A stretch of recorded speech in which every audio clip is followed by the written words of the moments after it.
사람은 눈에 보이는 육체가 있고 우리 눈에 보이지 않는 영혼이 있습니다. 그런데 사람들은요, 우리 눈에 보이는 육체를 굉장히 중요하게 생각하지만 눈에 보이지 않는 영혼에 대해서는 별로 관심도 갖지 아니하고 중요하게 생각하지 않습니다. 물론 우리 육체도 굉장히 중요하죠. 영지주의자들은 영은 선하고 육체는 더럽고 악한 것으로 보았습니다. 그런데 여러분, 육체가 더럽고 악합니까? 성경은 한 번도 우리 육체는 더럽고 악한 것이다라고 말씀한 적이 없습니다. 육체가 더러운 게 아니고 육체의 소욕이 더럽고 악한 것이죠. 그러므로 하나님의 사람인 우리는 우리 눈에 보이는 육체도 중요하게 생각해야 됩니다. 육체도 중요하고 우리 영혼도 중요하고 그리고 정신도 굉장히 중요하죠. 그래서 하나님은요, 우리를 구원하실 때에 영혼만 구원하시는 것이 아니라 우리 눈에 보이는 육체까지도 구원하신 것입니다. 그래서 하나님의 구원을 우리가 전인 구원이라고 말하죠. 하나님은 우리의 영혼만 구원하신 것이 아니잖아요. 그래서 예수님이 재림하실 때에 우리가 지난 부활주일에 살펴본 것처럼 우리 육체도 무덤 가운데서 썩지 않고 영광스럽고 신령하고 강한 몸으로 다시 부활을 하게 되는 것입니다. 이 육체와 영과 혼, 혹은 육체와 영혼은 서로 뗄 수가 없는 유기적 관계로 되어 있습니다. 유기적으로 연합되어 있습니다. 그러므로 우리가 두부를 자르듯이 이렇게 잘라낼 수가 없는 거죠. 유기적으로 연합되어 있기 때문에 어느 한쪽이 무너지게 되면 다른 한쪽도 무너지게 되어 있습니다. 그러나 성경을 보게 되면 하나님은요, 눈에 보이는 육체보다도 보이지 않는 영혼을 더 중요하게 생각하셨고 더 많은 관심을 가지고 계십니다. 요한3서 1장 2절에 보게 되면 사도 요한은 가장 먼저 영혼이 잘 되기를 위하여 기도했습니다. 함께 읽겠습니다. 다 같이요. 사랑하는 자여, 내 영혼이 잘된 같이 내가 범사에 잘되고 강건하기를 내가 간구하노라. 우리 예수님도 세상의 박해자들을 두려워하지 말고 하나님을 더 두려워할 것을 말씀하시면서 이렇게 말씀하셨습니다. 마태복음 10장 28절을 읽겠습니다. 다 같이요. 몸은 죽여도 영혼은 능히 죽이지 못하는 자들을 두려워하지 말고 오직 몸과 영혼을 능히 지옥에 멸하실 수 있는 이를 두려워하라. 자, 이렇게 성경은요, 눈에 보이는 육체보다도 눈에 보이지 않는 영혼이 더 중요하다고 말씀을 하십니다. 그렇습니다, 여러분. 우리가 이렇게 입고 있는 옷보다도 우리의 몸이 더 중요하듯이 우리의 눈에 보이지 않는 영혼이 우리 눈에 보이는 육체보다 더 중요하다고 하는 것이죠. 그래서 오늘 본문도 보게 되면요, 사도 베드로는 초대교회 성도들에게 너희 영혼을 깨끗하게 하라고 말씀하고 있습니다. 자, 본문 22절 상반절의 말씀을 함께 읽겠습니다. 다 같이요. 너희가 진리를 순종함으로 너희 영혼을 깨끗하게 하여. 자, 그러면 어떻게 하면 우리의 영혼을 깨끗하게 할 수 있어요? 진리를 순종함으로입니다. 우리 한번 따라서 하십시다. 진리를 순종함으로. 우리 눈에 보이지 않은 영혼을 깨끗하게 할 수 있는 유일한 방법은요, 진리를 순종하는 것입니다. 그런데 킹 제임스 버전을 보게 되면 너희가 성령을 통하여 진리에 순종함으로 영혼을 정결케 하여 이렇게 되어 있습니다. 뭐가 들어가 있어요? 성령을 통하여라는 말이 들어가 있어요. 저는 이 번역이 더 합당한 것 같아요. 성령님은 진리의 영이십니다. 그러므로 여러분, 성령님께서 깨닫게 해주시고 성령님께서 인도해 주시고 성령님이 역사해 주셔야만이 우리는 진리를 깨달을 수가 있는 것이고 진리를 순종할 수가 있는 것입니다. 내 힘과 능력만으로는요, 진리를 순종할 수가 없습니다. 그러면 우리의 영혼을 깨끗게 할 진리는 무엇일까요? 진리를 순종함으로 너의 영혼을 깨끗하게 하라고 했는데, 그러면 진리가 뭐죠?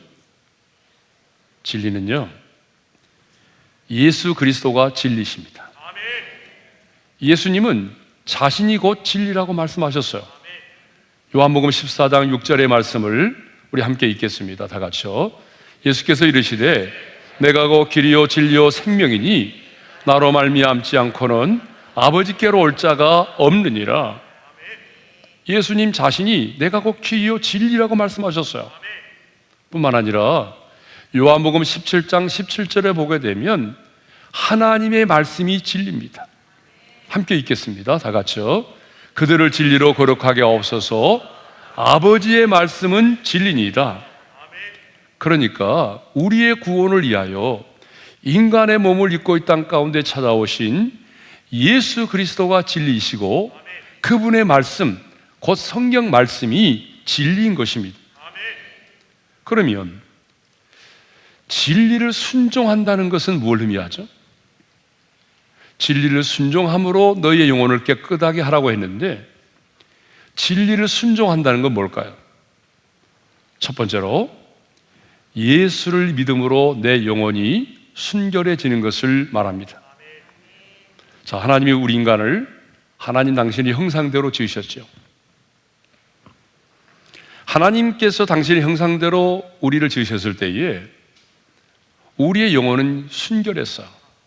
그래서 하나님의 음성을 들을 수 있었고요, 하나님과 사랑의 친밀한 사귐을 나눌 수가 있었던 것입니다. 그런데 인류의 시조인 아담이 범죄함으로 인해서 우리 영혼이 어떻게 됐어요? 죽고 말았어요. 이것을 먹으면 정령 죽으리라고 말씀하신 그 말씀대로 우리 인간의 영혼이 죽고 말았어요. 그래서 인간 세계에 죽음이 찾아온 것입니다. 그러니까 아담의 후손으로 태어난 모든 사람은 한 사람도 예 없이 모두가 영혼은 죽어 있고 육체적으로는 몇 년을 살다가 죽을 수밖에 없는 그런 존재로 태어난 것이죠. 그런데 어느 날 저와 여러분이 하나님의 은혜로 성령의 역사로 예수 그리스도를 내 마음의 구주로 믿고 영접을 하게 되었습니다. 예수님을 영접하는 순간에 죽었던 내 영이 예수님의 생명으로 다시 살아나게 되었습니다. 살아나게 되었을 뿐만 아니라 내 영혼이 순결해졌습니다. 왜냐고요? 예수님이 십자가에서 내 모든 죄값을 지불하셨기 때문이죠. 그래서 그 예수를 믿음으로 말미암아 내 죄값이 다 해결되어서 죄로 말미암아 죽었던 내 영혼이 다시 살리심을 받고 순결해졌습니다. 이렇게 진리를 순종함으로 내 영혼이 깨끗하게 된다는 것은 진리 대신 예수 그리스도를 믿고 영접함으로 다시 태어나서 내 영혼이 순결해지는 것을 말합니다. 두 번째로 진리를 순종한다는 것은요, 진리의 말씀을 순종함으로 내가 거룩한 삶을 사는 것입니다.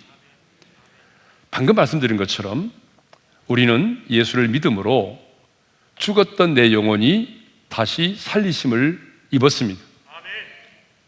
하지만 우리 안에는요, 여전히 타락한 죄성이 그대로 남아 있습니다. 그러므로 우리는 우리 안에 있는 이런 타락한 제약된 본성들로 인해서 쓰러지기도 하고 넘어지기도 하고 죄를 짓습니다. 그래서 우리 안에 있는 이런 죄성들 때문에 우리의 영혼이 때가 묻고 더럽혀지는 것입니다. 그래서 우리 예수님도 사람의 마음에서 나오는 것이 사람을 더럽게 한다고 말씀하셨어요. 마태복음 15장 19절과 20절의 말씀을 읽겠습니다. 다 같이요.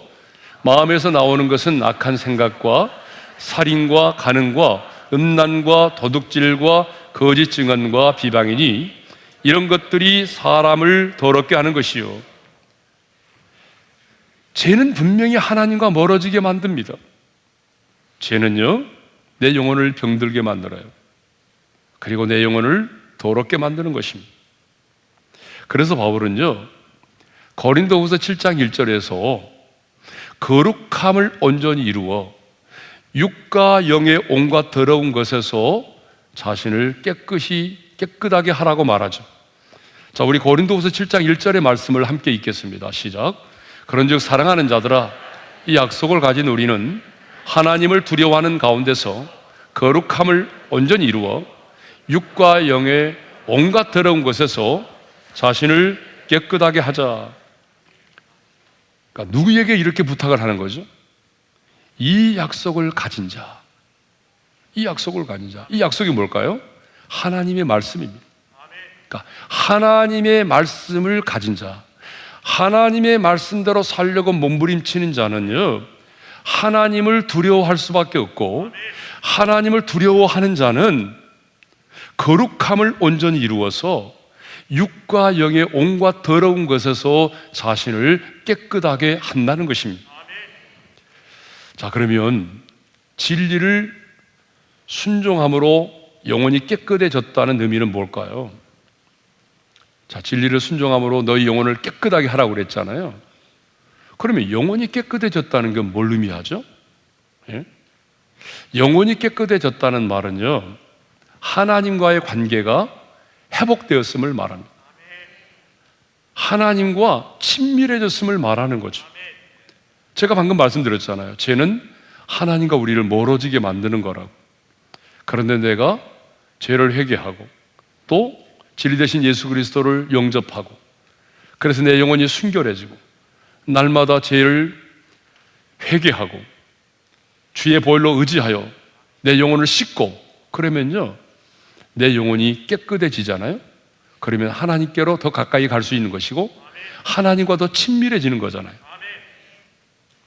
그런데 사도 베드로는요, 진리를 순종함으로 영혼이 깨끗해졌다면 이제 거짓이 없이 마음으로 뜨겁게 서로 사랑하라고 권면하고 있어요. 22절 하반절의 말씀을 우리 함께 읽겠습니다. 다 같이요. 거짓이 없이 형제를 사랑하기에 이르렀으니 마음으로 뜨겁게 서로 사랑하라. 진리를 순종함으로 영혼이 깨끗해졌다고 한다면 형제를 어떻게 하라고요?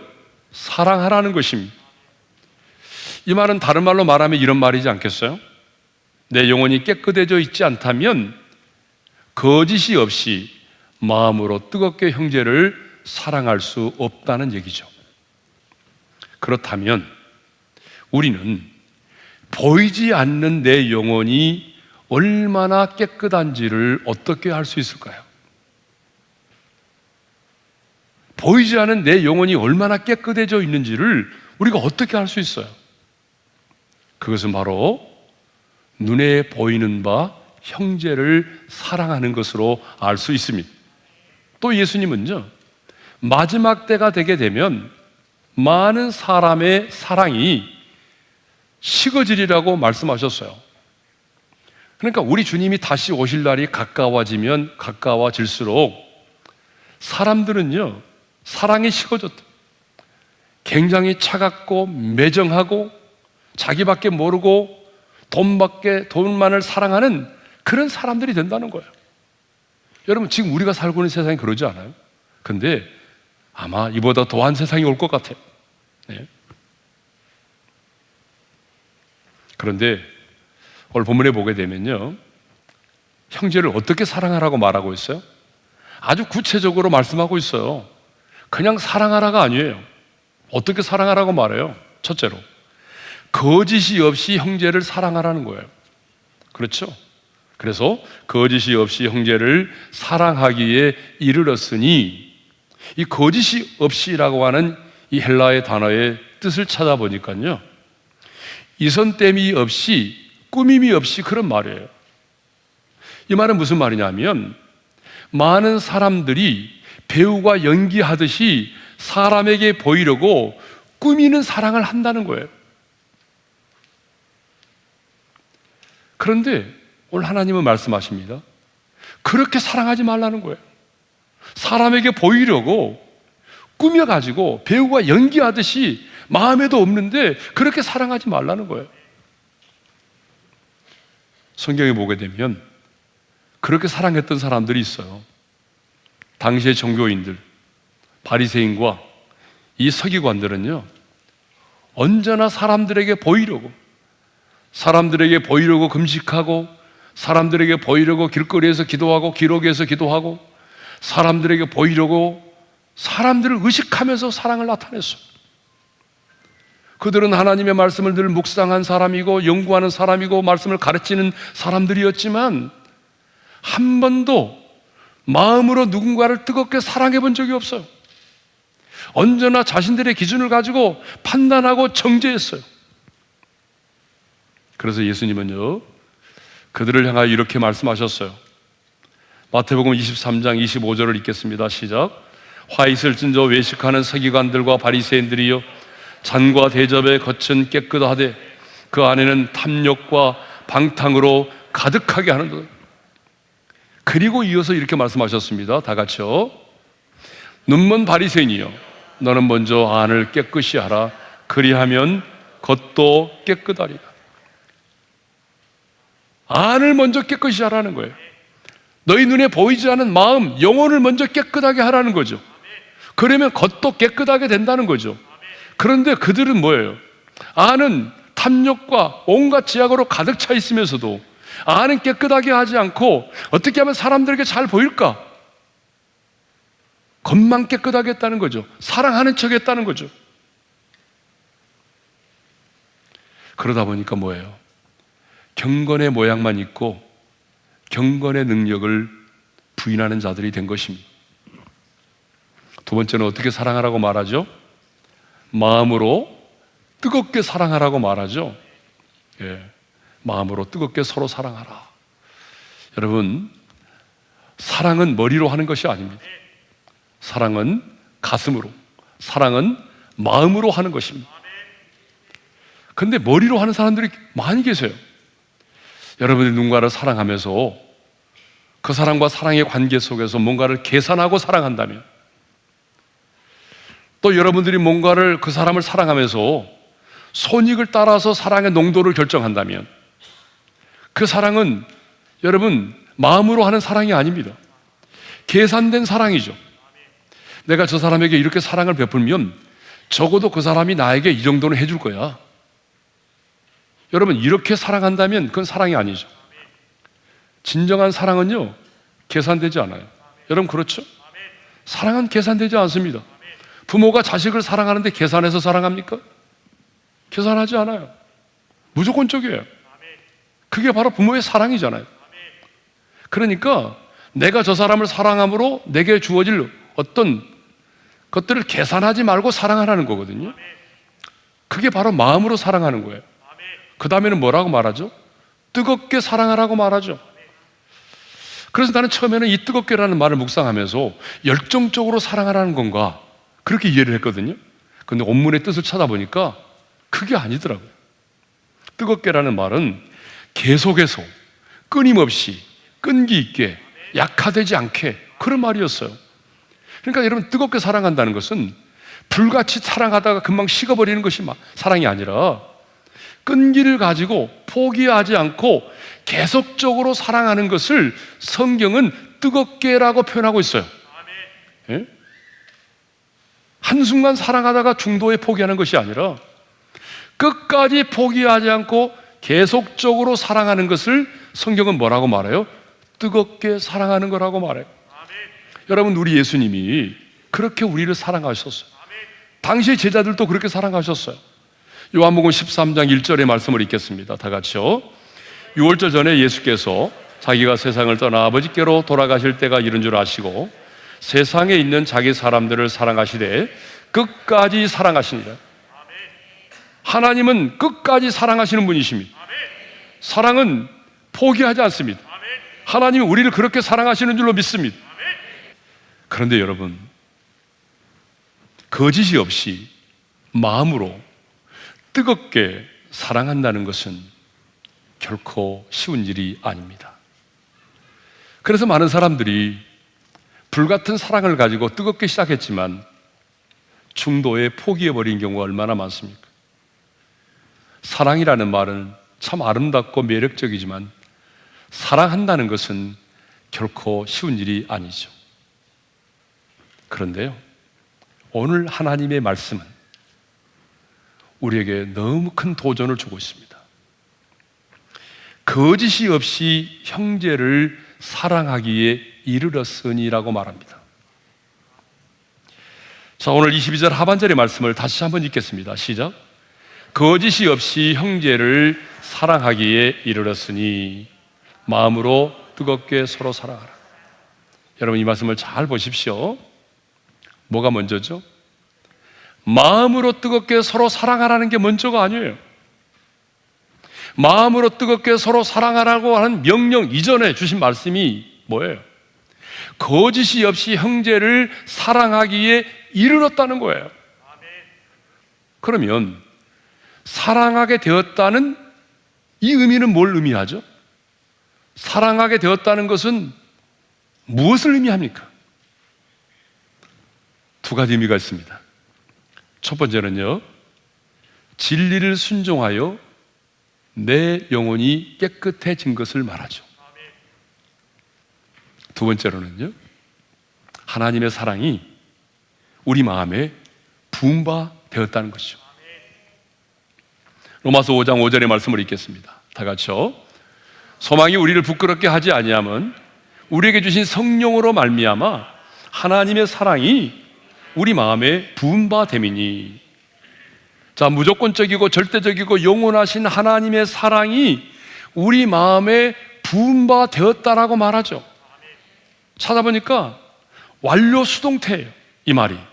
그 말은 무슨 말입니까? 하나님의 사랑이 이미 우리 가운데 부은 바 되었다는 거죠. 앞으로 부은 바 될 것이 아니라, 네가 이렇게 살면 부은 바 될 것이가 아니라 이미 우리 안에 하나님의 사랑이 부은 바 되었다는 거죠.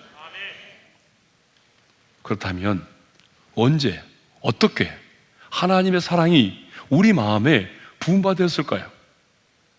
저와 여러분이 예수를 믿고 영접할 때에 성령님이 우리 안에 오셨습니다. 여러분 믿으십니까? 그래서 성령이 없으면 그리스도의 사람이 아니라고 그랬죠. 우리 몸은 하나님의 성령이 거주하고 계신 성전이죠. 그러면 성령님이 우리 안에 찾아오셨는데요, 성령님이 그냥 오신 것이 아니고 하나님의 사랑을 가지고 오셨다. 독생자를 이 땅 가운데 내어주신 하나님 그 아버지의 사랑을 갖고 오셨다.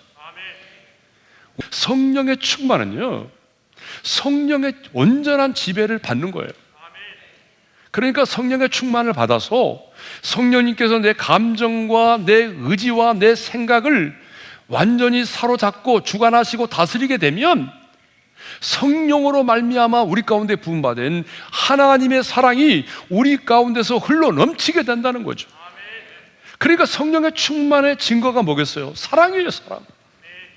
성령의 충만을 받으면 그냥 지나갈 수가 없는 거예요. 성령의 충만을 받으면 사랑하지 않고는 못 견디는 거예요. 성령의 충만을 받았는데 미워요, 누군가? 성령 충만 받은 게 아니에요.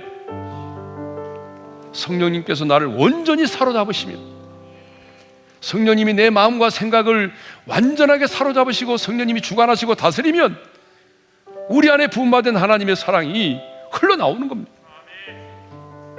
그래서 우리도 우리 안에 부음받은 그 하나님의 사랑으로 형제를 마음으로 뜨겁게 사랑할 수가 있는 것이죠.